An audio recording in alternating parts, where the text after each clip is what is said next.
ਕੀ ਹਾਲ ਚਾਲ ਹੈ ਬਈ? ਵਧੀਆ। ਕੱਲ ਅਸੀਂ ਲਦਾਖ ਆ ਗਏ ਸੀਗੇ, ਲੇਹ ਸ਼ਹਿਰ 'ਚ ਐਂਟਰ ਹੋ ਗਏ ਸੀਗੇ। ਅੱਜ ਅਸੀਂ ਪਹੁੰਚੇ ਹਾਂ hall of fame. Main highway ਦੇ ਉੱਪਰ ਬਣਿਆ ਹੋਇਆ ਹਾਲ ਆਫ ਫੇਮ, ਜਿਸ ਵਿੱਚ ਇੰਡੀਅਨ ਆਰਮੀ ਬਾਰੇ ਬਹੁਤ ਕੁਝ ਦੱਸਿਆ ਗਿਆ ਹੈ। ਜੋ ਇੰਡੀਅਨ ਆਰਮੀ ਦੇ ਬਰੇਵ ਨੌਜਵਾਨ ਸ਼ਹੀਦ ਹੋਏ ਨੇ, ਬਰੇਵ ਆਰਮੀ ਪਰਸਨ ਸ਼ਹੀਦ ਹੋਏ ਨੇ, ਉਹਨਾਂ ਦੀ ਯਾਦ ਵਿੱਚ ਹਾਲ ਆਫ ਫੇਮ ਬਣਾਇਆ ਗਿਆ ਜੀ। ਤਾਂ ਅਸੀਂ ਇਸ ਵਕਤ ਜਾ ਰਹੇ ਹਾਲ ਆਫ ਫੇਮ 'ਚ। ਅੱਜ ਬਾਹਰਲਾ ਐਸਾ ਹੀ ਆ ਮੇਨ ਰੋਡ, ਉੱਥੇ ਮਿਲਦੇ ਆ ਟਿਕਟ ਜੀ। ਟਿਕਟ ਲੈ ਲਈ ਅਸੀਂ। ਟਿਕਟ ਆਈ ਕਿੱਥੇ ਟਿਕਟ ਜੀ? ਆ ਸੀਗੇ ਟਿਕਟਾਂ ਜੀ। ਇਹ ਇੱਥੇ ਕਾਰਡ ਜਿਹੜਾ ਹੈਗਾ ਉਹ ਅਲਾਉਡ ਓਨਲੀ, ਕੈਸ਼ ਚੱਲਦਾ ਨਹੀਂਗਾ। ਕਿੰਨੇ ਦੀ ਰੇਟ ਆਈ? 225 ਰੁਪਏ ਦੀ।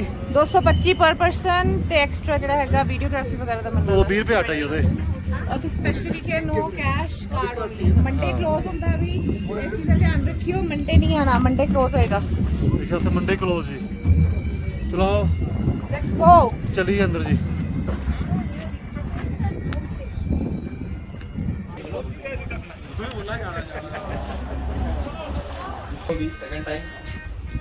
Places of interest Leh Ladakh।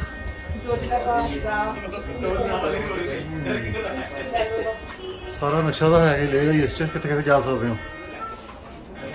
Entry इस तरफ लद्दाख की हिस्ट्री दसी गई है।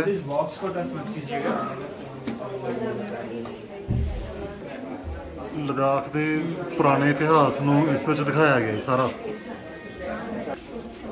लेह का पुराना बाजार है जी। ये सबशू वैली, महात्मा बुद्ध प्रतिमा, स्तूप, जोरावर फोर्ट, लेह पैलेस, लद्दाख का कल्चर, सारा कुछ है। किहड़ी माउंटेन रेंजेस है इत्थे? Himalaya range, Zanskar, Ladakh range, Karakoram range. इत्थे कुछ पुराने समय के बर्तन रखे गए हैं। Karakoram place of black gravel. ये दस्सिया गया कि काराकोरम का की मतलब है। काजी लंगर, बुस्टा, मरगो, जो जी भाषा जो वरती जाती है लद्दाखी। हाँ, लोकेशन कारगिल कित्थे ये पैंदा जी? लद्दाख दी आ गई सारी है। जंस्कर रीजन जो असीं क्रॉस करके आए थे। लद्दाख में इतने सारे हाई पासेस हैं जिसके आप लोग देख पा रहे हैं। लद्दाख के हाई पास बारे दस्सिया गया इस exploring the mountain on to views. सिर्फ साडी तरह जिवें असीं एक्सप्लोर कर रहे हैं पूरा वर्ल्ड के उपर। लद्दाख दीयां झीलां, पैंगोंग लेक, सोमरोरी, लद्दाख दीयां पुरातन खेडां, आर्चरी, पोलो, पुराने टाइम च खेडियां जांदियां सीगियां, tradition tyre.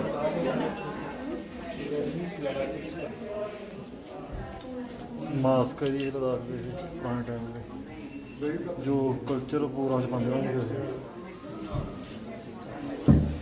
Made of mud. Boy के पेरेंट्स ਜਿਹੜੇ ਹੈ ਉਹ ਅਪਰੋਚ ਕਰਦੇ ਹੈ ਗਰਲ ਦੇ ਪੇਰੈਂਟਸ ਨੂੰ ਤੇ 2 ਸਾਲ ਘੱਟ ਤੋਂ ਘੱਟ ਯੰਗਰ ਹੋਣੀ ਚਾਹੀਦੀ ਕੁੜੀ। ਠੀਕ ਹੈ, ਜੇ ਪ੍ਰਪੋਜ਼ਲ ਐਕਸੈਪਟ ਹੋ ਜਾਂਦਾ ਹੈ ਤਾਂ ਫਿਰ ਲਾਮਾ ਉਹਨਾਂ ਨੂੰ ਵਿੱਚ ਲਿਆਇਆ ਜਾਂਦਾ ਹੈ ਤਾਂ ਫਿਰ ਵਿਆਹ ਹੁੰਦਾ ਹੈ। ਤੇ ਉਹਨਾਂ ਦਾ ਟ੍ਰੈਡੀਸ਼ਨਲ ਡਰੈਸ ਹੈ ਜੀ ਆ, ਜੋ ਮੈਰਿਜ ਵਾਲੀ ਟ੍ਰੈਡੀਸ਼ਨਲ ਡਰੈਸ ਪਾਉਂਦੀਆਂ ਜੀ ਇੱਥੋਂ ਦੀ ਲੜਕੀਆਂ, ਲਦਾਖ ਦੀ ਲੜਕੀਆਂ ਜੀ। ਇੱਕ ਹੋਰ ਬੜੀ ਡਿਫਰੈਂਟ ਚੀਜ਼ ਦੇ ਵਿੱਚ ਪੋਲੀ ਐਂਟਰੀ। ਕਹਿੰਦੇ ਕਿ ਕਾਮਨ ਫੀਚਰ ਹੈ ਲਦਾਖੀਆਂ ਦਾ ਕਿ ਐਲਡਰ ਬ੍ਰਦਰ ਵਾਈਫ, ਸਾਰੇ ਬ੍ਰਦਰਸ ਦੀ ਵਾਈਫ ਜਿਹੜੀ ਹੈਗੀ ਹੈ, ਮਤਲਬ ਐਜ਼ ਅ ਵਾਈਫ, ਮਤਲਬ ਇੱਕ ਬ੍ਰਦਰ ਮੈਰਿਜ ਕਰਦਾ ਤੇ ਉਹ ਜੇ 3-4 ਬ੍ਰਦਰ ਹੈ ਤਾਂ ਉਹਨਾਂ ਦੀ ਕਾਮਨ ਵਾਈਫ ਹੁੰਦੀ ਹੈ। ਠੀਕ ਹੈ ਜੀ। ਬੜੀ ਡਿਫਰੈਂਟ ਚੀਜ਼ ਹੈ ਕਿ ਨੌਰ ਵੀ ਆਪਾਂ ਸੁਣਿਆ ਸੀਗਾ। ਹਾਂਜੀ ਹਾਂਜੀ ਹਾਂਜੀ। ਲਦਾਖ ਘਰ ਹੈ ਬੁੱਧਿਜ਼ਮ ਦਾ। ਇੱਥੇ ਜਦ ਮੇਨ ਰਿਲੀਜਨ ਬੁੱਧਿਜ਼ਮ ਹੀ ਹੈ ਜੀ। ਮਹਾਤਮਾ ਬੁੱਧ। 8 ਲੱਕੀ ਸਿੰਬਲਸ ਜਿਹਨਾਂ ਨੂੰ ਮੰਨਦੇ ਲੋਕ ਇੱਥੋਂ ਦੇ ਜੀ। ਇਹ ਪੁਰਾਣੇ ਸਮੇਂ ਦੀਆਂ ਬੰਦੂਕਾਂ ਜੀ ਵੱਡੀਆਂ ਵੱਡੀਆਂ ਦੇਖੋ, ਜੋ ਪੁਰਾਣੇ ਸਮੇਂ 'ਚ ਵਰਤਦੇ ਸੀਗੇ ਜੀ। ਆਹ ਇੱਥੇ ਇੱਕ ਚੀਜ਼ ਲਿਖੀ ਹੋਈ ਹੈ ਜਿਹੜੀ ਸਪੈਸ਼ਲੀ ਮਨੀ ਦੇ ਲਈ ਬਹੁਤ ਹੀ ਫਨੀ ਦੀ ਚੀਜ਼ ਹੈ। ਵੈਸੇ ਮਨੀ ਵੀ ਬਹੁਤ ਜ਼ਰੂਰੀ ਹੈ। ਮਨੀ ਸਾਹਮਣੇ ਦੇਖੋ, ਮਾਈਂਡ ਯੂਰ ਹੈਡ। ਹਾਂਜੀ, ਮਾਈਂਡ ਯੂਰ ਹੈਡ ਮੇਰੇ ਲਈ ਹੈ ਜੀ। ਇੱਥੋਂ ਇਹ ਸਪੈਸ਼ਲੀ ਇਹਨਾਂ ਲਈ ਹੈ, ਸਿਰ ਵੱਜਦਾ ਹੁੰਦਾ ਇਹਨਾਂ ਦਾ। ਇਹ ਪੁਰਾਣੇ ਸਮੇਂ ਦੇ ਰਾਜਿਆਂ ਦੀ ਕੁਝ ਫੋਟੋਆਂ ਹੀ ਇਹ ਸਾਰਾ ਲਦਾਖ ਦਾ ਪੁਰਾਣਾ ਇਤਿਹਾਸ ਦਿਖਾਇਆ ਗਿਆ ਸੀ। ਇਹ ਮੂਰਤੀ ਹੈ ਜਨਰਲ ਜ਼ੋਰਾਵਰ ਸਿੰਘ ਦੀ। ਜਿਨ੍ਹਾਂ ਜਨਮ 1786 ਵਿੱਚ ਹੋਇਆ ਸੀਗਾ ਬਿਲਾਸਪੁਰ ਦੇ ਵਿੱਚ, ਤੇ ਉਹਨਾਂ ਨੇ ਸਾਰੇ ਖਿੱਤੇ ਦੇ ਵਿੱਚ ਰਾਜ ਕੀਤਾ ਸੀਗਾ। ਸਾਰਾ ਕੁਝ ਦੱਸਿਆ ਗਿਆ। ਡੋਗਰਾ ਆਰਮੀ ਦੁਆਰਾ ਜੋ ਲਦਾਖ ਨੂੰ ਕੰਕਰ ਕੀਤਾ ਗਿਆ ਸੀਗਾ, ਉਹ ਰੂਟ ਦੱਸਿਆ ਗਿਆ ਸਾਰਾ ਕੁਛ ਇੱਥੋਂ ਨੇ। ਆਹ ਦੇਖੋ ਸਾਰੇ ਬਲਿਸਤਾਨ ਕੈਂਪੇਨ, ਵਾਰ ਗੈਲਰੀਜ਼, ਮਤਲਬ ਨਾ ਇਸ ਹਾਲ ਆਫ ਫੇਮ ਦੇ ਵਿੱਚ ਲਦਾਖ ਦਾ ਪੂਰਾ ਇਤਿਹਾਸ ਦੱਸਿਆ ਗਿਆ। ਕੌਣ ਰਾਜੇ ਸੀਗੇ, ਕਿਸ ਤਰ੍ਹਾਂ ਰਹੇ ਉਹ, ਕਿਸ ਤਰ੍ਹਾਂ ਦਾ ਕਲਚਰ ਸੀ ਉਹਨਾਂ ਦਾ, ਜਿਨ੍ਹਾਂ ਨੂੰ ਮਰਨ ਉਪਰੰਤ ਪਰਮਵੀਰ ਚੱਕਰ ਦਿੱਤਾ ਗਿਆ ਅੱਡ ਲੜਾਈਆਂ ਦੌਰਾਨ, ਉਹਨਾਂ ਬਾਰੇ ਇਸ ਦੱਸਿਆ ਗਿਆ। ਲੈਫਟੀਨੈਂਟ ਕਰਨਲ ਦਹਾਨ ਸਿੰਘ ਥਾਪਾ, ਨਾਇਬ ਸੂਬੇਦਾਰ ਬਾਨਾ ਸਿੰਘ, ਕੈਪਟਨ ਨੋਏ ਕੁਮਾਰ ਪਾਂਡੇ, ਮਹਾਵੀਰ ਚੱਕਰ, ਲੈਫਟੀਨੈਂਟ ਕਰਨਲ ਕੁਸ਼ਲ ਚੰਦ, ਉਹਨਾਂ ਦਾ ਸਟੈਚੂ ਬਣਾਇਆ ਗਿਆ ਜੀ ਇੱਥੇ। ਚੱਕਰ ਹੈ ਕਿਸ ਤਰ੍ਹਾਂ ਦਾ ਮਹਾਵੀਰ ਚੱਕਰ, ਜਿਨ੍ਹਾਂ ਨੂੰ ਯੁੱਧ ਦੇ ਵਿੱਚ ਬਹਾਦਰ ਵੀ ਦਿੱਤਾ ਜਾਂਦਾ ਹੈ।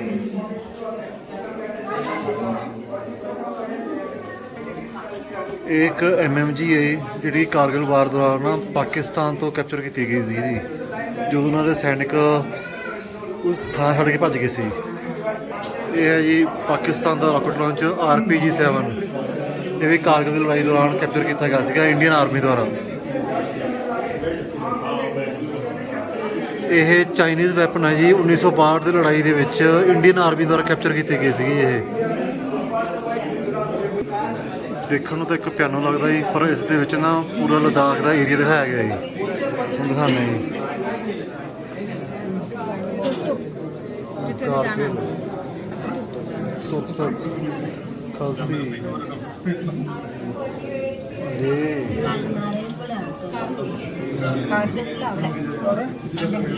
ਸਾਰੇ ਜੋਗ੍ਰਾਫਿਕਲ ਏਰੀਆ ਦਾ ਆ ਗਿਆ ਜੀ ਤੁਹਾਨੂੰ ਇਸ ਦੇ ਵਿੱਚ। ਕਿੰਨੇ ਸੋਹਣੇ ਸ਼ਬਦ ਲਿਖੇ ਆ ਕਿ ਆਤਮਾ ਕਦੇ ਨਹੀਂ ਮਰਦੀ, ਨਾ ਕਦੇ ਜਨਮ ਲੈਂਦੀ ਹੈ।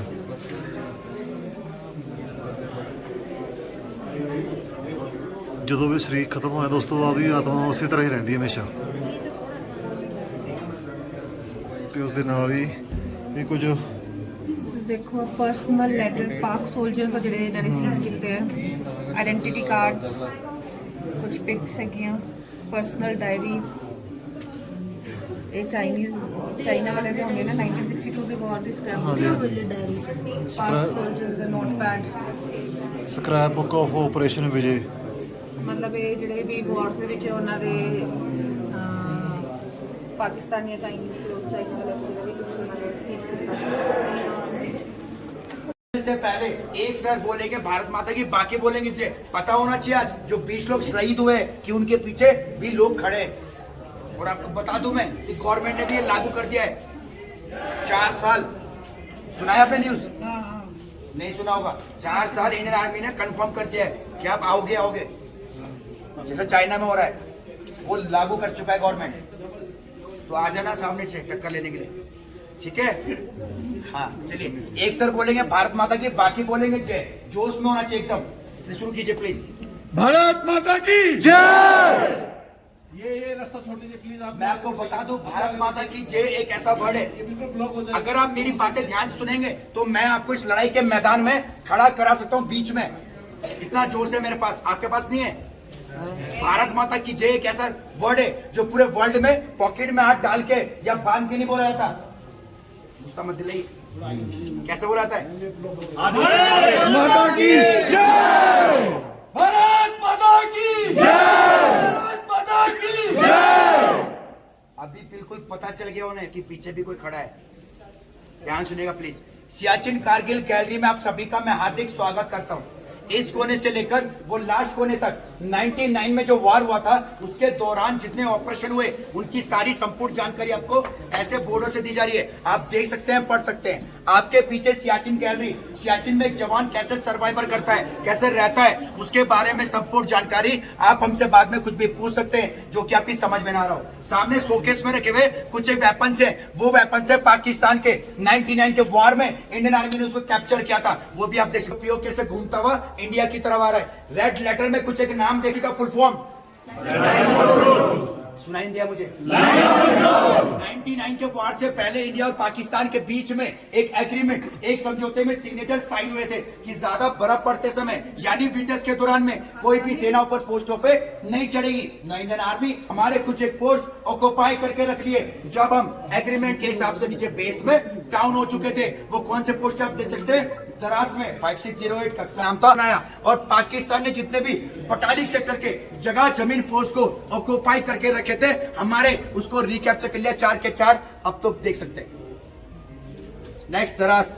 द्रास में टोलोलिंग सबसे ज्यादा इंपॉर्टेंट था क्योंकि एक नेशनल हाथ जहां पे हम सब लोग खड़े वहां पे कौन होता? कौन? पाकिस्तान। ऐसा होने देते आप लोग? नहीं। इसीलिए यहाँ पे एक ऑपरेशन लॉन्च किया गया जिस ऑपरेशन का नाम था ऑपरेशन ओपी विजय, जिसमें 0.4875 टाइगर हिल 5140 टोलोलिंग शामिल थे। आपने एक लेटेस्ट में मूवी देखी होगी एक, कौन सी मूवी? जिसमें कैप्टन विक्रम बत्रा साहब भी शामिल हुए थे। उनको एक टास्क मिला होता कि 0.5140 रिकैप्चर करने का, और उन्होंने किया भी। और के बाद जो उनके साथ में बची हुई सेना थी उन्होंने बाद में सारा का सारा ये रिकैप्चर कर लिया था। नेक्स्ट कारगिल 5608 कक्सार और मजदास में लास्ट में एक ऑपरेशन लॉन्च किया गया जिस ऑपरेशन का नाम था ऑपरेशन तलवार। ये ड्यूरेशन वार का फाइट के लिए 527 माओ के शेरों ने बलिदान दिया इसमें। Thank you. जय हिंद। बैटल्स ऑफ कारगिल 99 ਡੇਢ ਮੇਰੀ ਕਾਰਗਿਲ ਦੀ ਲੜਾਈ ਵਿੱਚ ਸਾਰਾ ਕੁਝ ਇਸ ਥਾਂ ਦਿੱਤਾ ਗਿਆ ਹੈ। ਕਿਹੜੀ ਕਿਹੜੀ ਚੋਟੀਆਂ ਸੀਗੀਆਂ, ਕਿੰਨਾ ਸਮਾਂ ਲੜਾਈ ਚਲੀ, ਕੀ ਕੁਝ ਵਰਤਿਆ ਗਿਆ ਉਸ ਟਾਈਮ, ਕਿਸ ਤਰ੍ਹਾਂ ਹੋਈ, ਉਹ ਸਾਨੂੰ ਬੜੇ ਪੁਰਾਣੇ ਦੱਸੀ ਤੁਹਾਨੂੰ। ਇਹ ਅਲੱਗ-ਅਲੱਗ ਪਾਸਸ ਦੀ ਲੜਾਈ ਦੱਸੀ ਇਹਨਾਂ ਨੇ। ਇੰਡੀਅਨ ਆਰਮੀ ਦੀ, ਇੰਡੀਅਨ 에ਅਰ ਫੋਰਸ ਨੇ ਵਿੱਚ ਪਾਰਟਿਸਿਪੇਟ ਕੀਤਾ।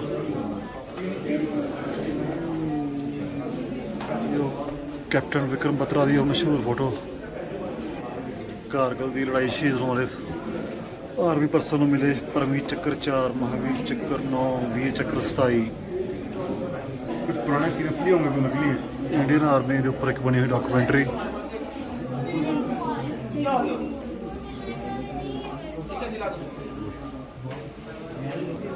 ਸਿਆਚਿਨ ਗਲੇਸ਼ੀਅਰ ਵਿੱਚ ਜੋ ਆਰਮੀ ਜਵਾਨ ਨੌਕਰੀ ਕਰਦੇ ਨੇ, ਡਿਊਟੀ ਕਰਦੇ ਨੇ, ਉਹਨਾਂ ਦੀ ਡਰੈਸਸ,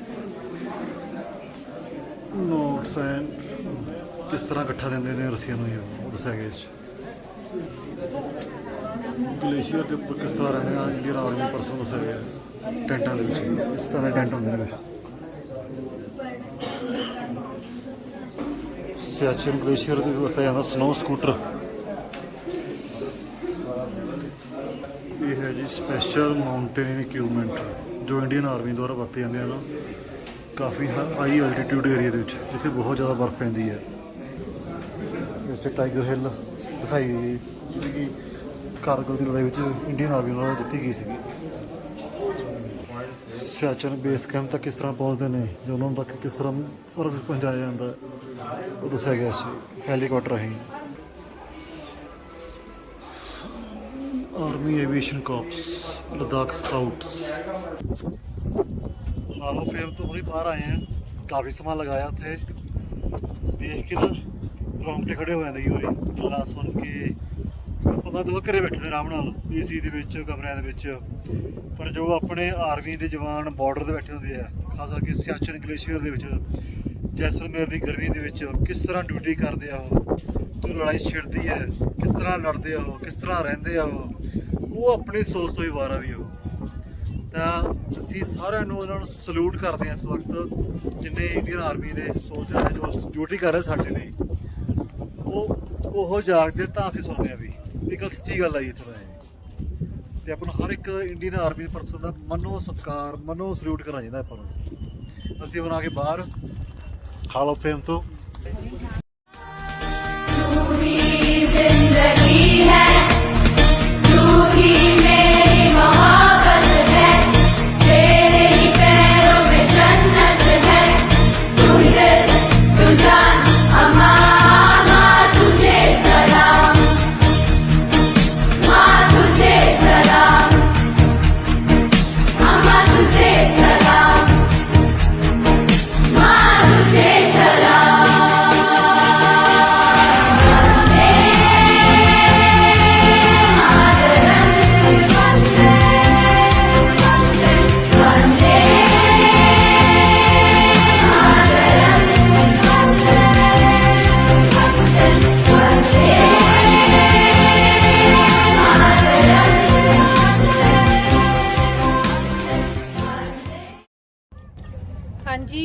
ਹਾਲ ਆਫ ਫੇਮ ਦੇਖਣ ਤੋਂ ਬਾਅਦ ਅਸੀਂ ਆਏ ਹਾਂ ਹੁਣ ਸ਼ੌਰਯ ਸਥਲ ਦੇ ਵਿੱਚ, ਜਿੱਥੇ ਕਿ ਆਪਣੇ ਬ੍ਰੇਵ ਸੋਲਜਰਸ ਦੀ ਮੈਮਰੀ ਦੇ ਲਈ ਜਿਹੜਾ ਹੈਗਾ ਇੱਕ ਸਥਲ ਬਣਾਇਆ ਗਿਆ ਹੈ, ਜਿਹਨੂੰ ਸ਼ੌਰਯ ਸਥਲ ਕਿਹਾ ਗਿਆ ਹੈ। 1962, 1999, 1947 ਅਲੱਗ-ਅਲੱਗ ਵਾਰਸ ਦੇ ਵਿੱਚ ਜਿਹੜੇ ਆਪਣੇ ਬ੍ਰੇਵ ਸੋਲਜਰਸ ਸ਼ਹੀਦ ਹੋਏ, ਉਹਨਾਂ ਦੀ ਮੈਮਰੀ ਦੇ ਲਈ ਇਹ ਸਥਲ ਬਣਾ ਰੱਖਿਆ ਹੈ। ਤੇ ਟ੍ਰਿਬਿਊਟ ਟੂ ਆਰ ਹੀਰੋਜ਼ ਜਿਹੜੇ ਕਿ ਆਪਣੇ ਲਈ ਲੜਦੇ ਆ ਤੇ ਆਪਾਂ ਨੂੰ ਜਿਹੜਾ ਹੈਗਾ ਸੇਫ ਫੀਲ ਕਰਾਉਂਦੇ ਆ। ਆਪਾਂ ਘਰਾਂ ਦੇ ਵਿੱਚ ਆਰਾਮ ਨਾਲ ਮਜ਼ੇ ਕਰਦੇ ਆ ਤੇ ਇਹ ਵਿਚਾਰੇ ਜਿਹੜੇ ਹੈਗੇ ਠੰਡ 'ਚ ਗਰਮੀ ਦੇ ਵਿੱਚ ਆਪਣੇ ਲਈ ਲੜਾਈ ਕਰਦੇ ਆ। ਤਾਂ ਟ੍ਰਿਬਿਊਟ।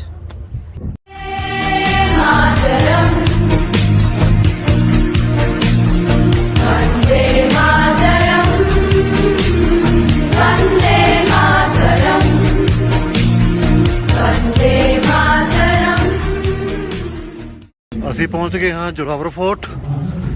ਹਾਲ ਆਫ ਫੇਮ 'ਚ ਜੋ ਟਿਕਟ ਲਈ ਸੀਗੀ ਉਸ ਦੌਰਾਨ ਹੀ ਆਪਾਂ ਜ਼ੋਰਾਵਰ ਫੋਰਟ ਵੀ ਜੋ ਲਾਈਟ ਐਂਡ ਸਾਊਂਡ ਸ਼ੋਅ ਚੱਲ ਰਿਹਾ ਉਹ ਦੇਖਣਾ। ਪੁਰਾਣੇ ਟਾਈਮ ਦੀ ਵਧੀਆ। ਚਲੋ ਚਲੋ ਚਲੋ, ਸਾਡੇ ਸਾਥੀ ਬਹੁਤ ਹੀ ਤੇਜ਼ੀ ਨਾਲ ਜਾ ਰਹੇ ਆ। ਧੂਮ ਧਮਾਕੇ ਐਂਟਰੀ ਹੈ ਜੀ। ਇਹ ਬਹੁਤ ਜ਼ਬਰਦਸਤ ਸ਼ੋਅ ਚੱਲ ਰਿਹਾ ਇੱਥੇ।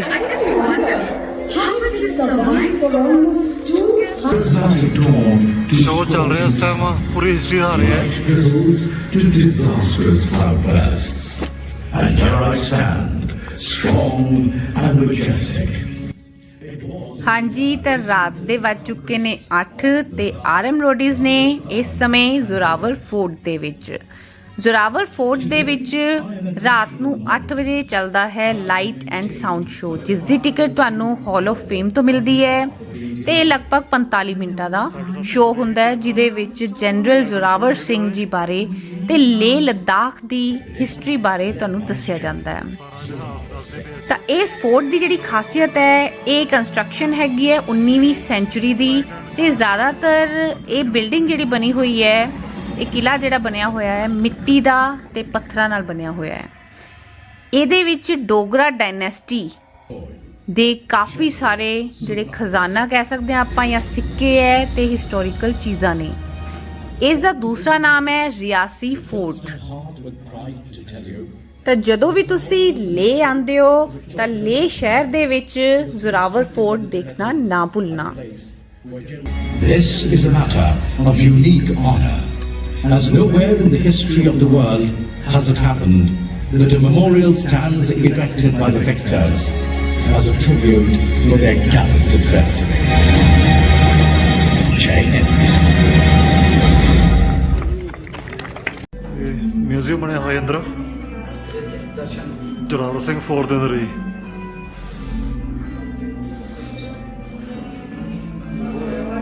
ਮਹਾਰਾਜਾ ਗੁਲਾਬ ਸਿੰਘ ਦੀ ਫੋਟੋ, ਉਸ ਸਮੇਂ ਵਰਤੀ ਜਾਂਦੀ ਪਿਸਟਲ, ਉਹਨਾਂ ਦੇ ਡਰੈਸਸ,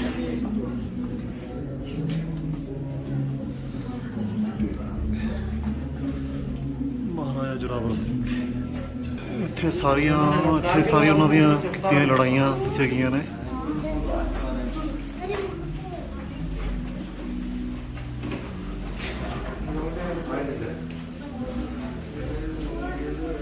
ਬਹੁਤ ਵਧੀਆ ਬਣਿਆ ਜ਼ੋਰਾਵਰ ਫੋਰਟ ਜੀ, ਦੇਖਣ ਵਾਲੀ ਥਾਂ ਹੈ। ਤਾਂ ਅਸੀਂ ਜ਼ੋਰਾਵਰ ਫੋਰਟ ਰਾਤ ਦੇ ਤਕਰੀਬਨ 9 ਵੱਜ ਚੁੱਕੇ ਨੇ। ਹੁਣ ਚੱਲਦੇ ਅਸੀਂ ਘਰ ਨੂੰ।